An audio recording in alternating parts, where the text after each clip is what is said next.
ከጠላት ጋር የምትደዋወለው አለኝ። ቹቹ አለባቸው የሚባል የአማራ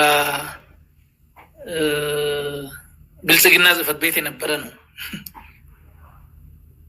ብልጽግና ጽህፈት ቤት የኮሚኒኬሽን በእኔ ሌቨል የነበረ ሰው ነው። እንተዋወቃለን። እኔ ሲናገር እና ስጽፍ ይሄ እኮ እኛ ጋም እንደዚህ ነው፣ ማፊያ አገር ወሯል፣ እናንተ ጋር ብቻ አይደለም ብሎ ደውሎ ተነጋገረ። የጻፍነው ሌላ ነው፣ እየሆነ ያለው ሌላ ነው። ማፊያ አገር ወስዷል። ብልጽግና ቀርቶ ወደ ጉስቁልና እያመራን ነው የሚል ተነጋገረን። ይሄ ተቀድቷል። የሱ ስልክ ተጠልፎ ነበር መሰለኝ፣ ወይም የኔ ተጠልፎ አላውቅም። እና ይሄንን ሰምቷል፣ መረጃ አለው። እና ለምን እንደዚህ ለቹቹ አለባቸው ለጠላት ለምን ትደውላለህ? ይሄ ምን ማለት ነው? ጠላት ማን ነው? ይህ ሰውዬ ብልጽግና አባል የነበረ ነው። ብልጽግና ደግሞ እንኳን አባሉን ተቃዋሚው ራሱ ወንድም ነው ብሎ የሚያምን ነው። መደመር ጠላትም የለም ይላል። ይሄ ከየት መጣ? እንዴት ነው እንደዚህ የምትለው? እነዚህ ሰዎች እንደው በፖለቲካ ቢቀር ዘመድም አይደለንም ወይ አልኩት ማለት ነው። አንዳንድ ነገሮች ለሚዲያ የማይመቹ ለምን እንደዚህ አልኩት። ሁለተኛ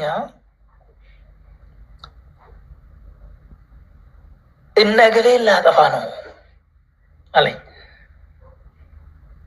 በአካባቢው ፖለቲካ ምናምን ስም ጠርተው ምናልባትም ያው የሚሆነው ስለማይታወቅ አማራን ላጠፋ ነው አለ። ምስጢሩ ነው እንዳይቀር።